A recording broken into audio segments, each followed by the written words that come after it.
we do have to talk about Paladins, I think. Yeah. And the reason why is that I don't... priests didn't really feel like they were listened to. And I think perhaps then people realized that actually a developer was leaving the company and perhaps they had to transition someone over to doing that work.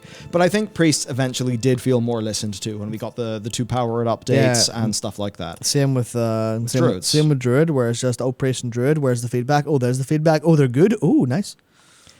For Paladins, I think it has been a more mixed position. There has actually been communication from Blizzard, but I think it has still amounted to a situation where people don't feel particularly heard. We've been in it. We did quite a lot of this in a previous live stream with the Super Chats. A lot of passion about Paladins, where they're going to be. Hell, we even talked about that earlier on in today's show. Yeah, hard to say. I mean, there is, I guess, a bit of a cool new bell and whistle in the whole consecration thing, but still are issues.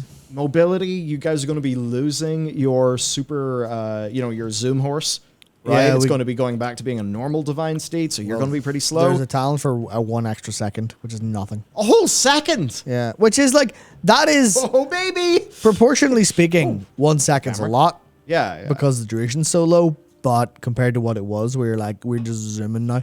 It's like, yeah, sorry, you can now spend 2 talent points to have Cavalier and the extra second, which is like, it's okay, but it's that thing of there are clear problems in a bunch of ways and they aren't been solved. But that's kind of it. They just aren't being solved. And I saw people say it's like, it is the same problem of apparently whoever's running Paladin doesn't agree with the players largely. And that's kind of the wall you have. Whereas like the person in charge of that, if they don't agree with the players and the players can't convince them, that's tough luck. Yeah. That's where you get into the interesting questions of theoretically, who does the game belong to? Theoretically, the devs should be allowed to do whatever they want and tell the players to go fuck themselves because they're the ones making it. But obviously that's not the right thing to do a lot of the time because the players have a different perspective. It's different in the live service game. Yeah, the players see the trees, the developers see the forest. Yeah. And a lot of the time, the trees are the important ones to actually, that's, a handful of rotting trees could rot before the whole forest goes. In that kind of analogy, you can, if you're paying attention to the close detail, you can see the problems.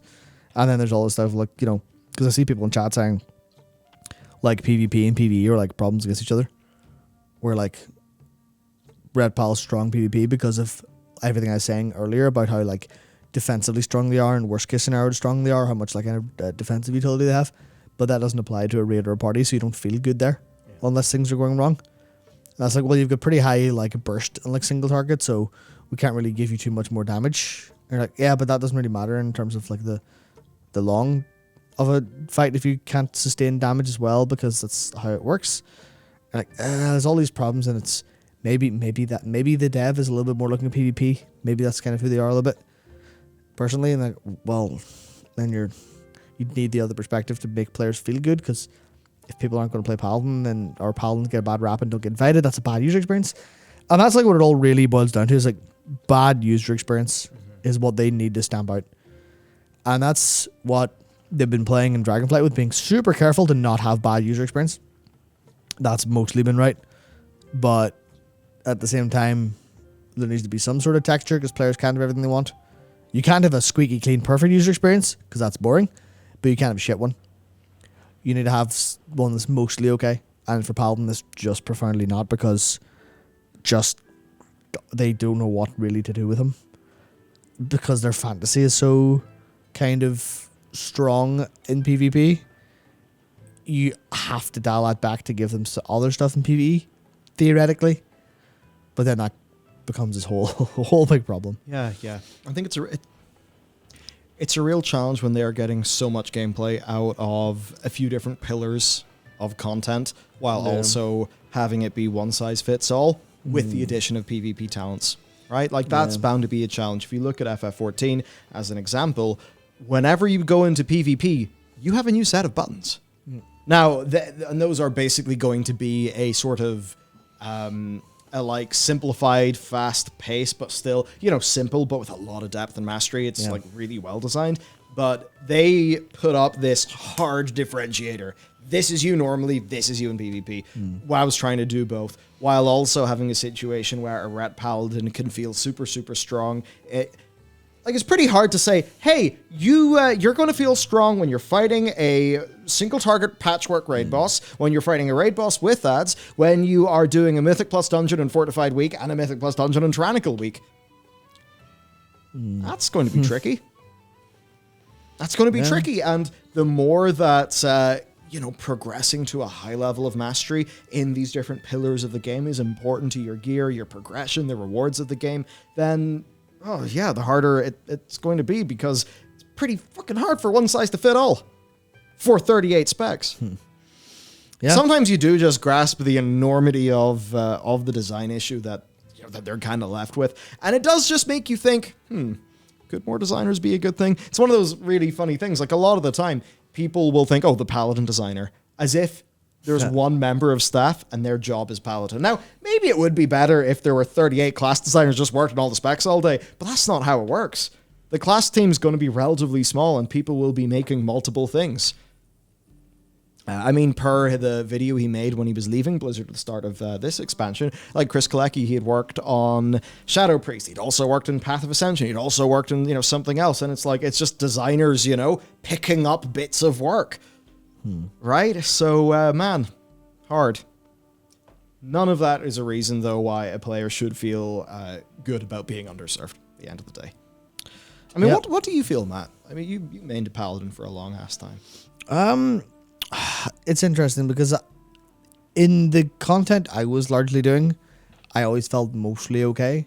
I never did anything particularly hard enough to not be declined, but then I was always playing prot when I didn't have a group to rely on that wouldn't mind me going ret. So that's always my perspective of, I will be ret last. I will be ret if I need to fill damage, and then it's like brain dead easy. So I just mash my buttons and it's all over.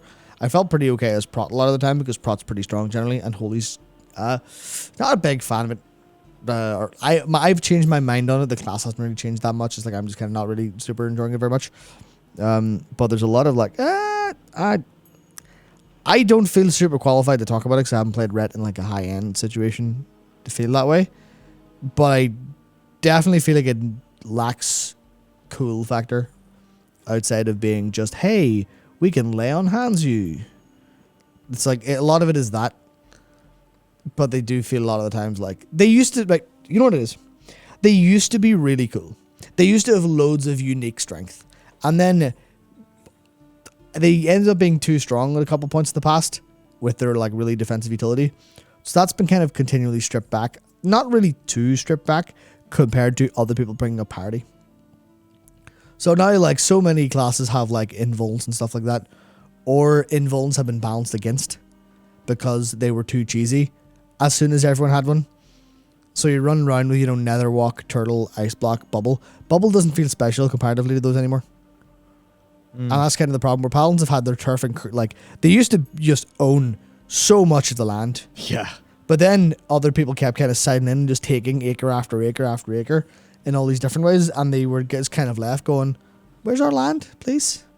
We don't have anything left. And that's the kind of awkward part of just... It needs a redesign and a rethink for modern World of Warcraft, because as Frankenberry puts it, like, Paladin kit was good for old school WoW. In the same way, Enhancement Shaman, just like, or like Shaman in general, like, oh yeah, Water Shield, Lightning Shield, Earth Shield. I have a shield for every occasion. Like, oh, that's actually really cool.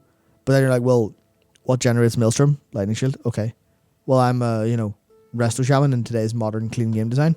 So I have Water Shield for flavor and Earth Shield for heals. Cool. Sweet. But Paladin hasn't got that, like, adaptation to... You're really good out in the world. You feel great out in the world when you pop Bubble, pull loads of stuff, smash Defense Storm, Wake of Ashes, stun a load of undead. Awesome. But that doesn't... I mean, even like that in Wrath Classic, playing Holy Paladin, like, I just press Holy Wrath. So like Jared pulls and Blade Storms a whole load of undead. I Holy Wrath, they're all stunned for 3 seconds. Let's go. That feels great. Yeah. But I'm not going to be allowed to do that in... in modern, I'm going to be able to go, I just stun all the undead, and in all the dungeons that are full of undead. Yeah, and so I don't have that utility quite as much, and because I was an old school utility that wasn't changed for the times, Yeah, and it's like if you were to imagine there was a mythic Timeless Isle, Yeah. maybe then if you were there, you'd feel a bit better about being a paladin. Because maybe that would be a type of hard content that they would excel at. But that's not one of the pillars of the game.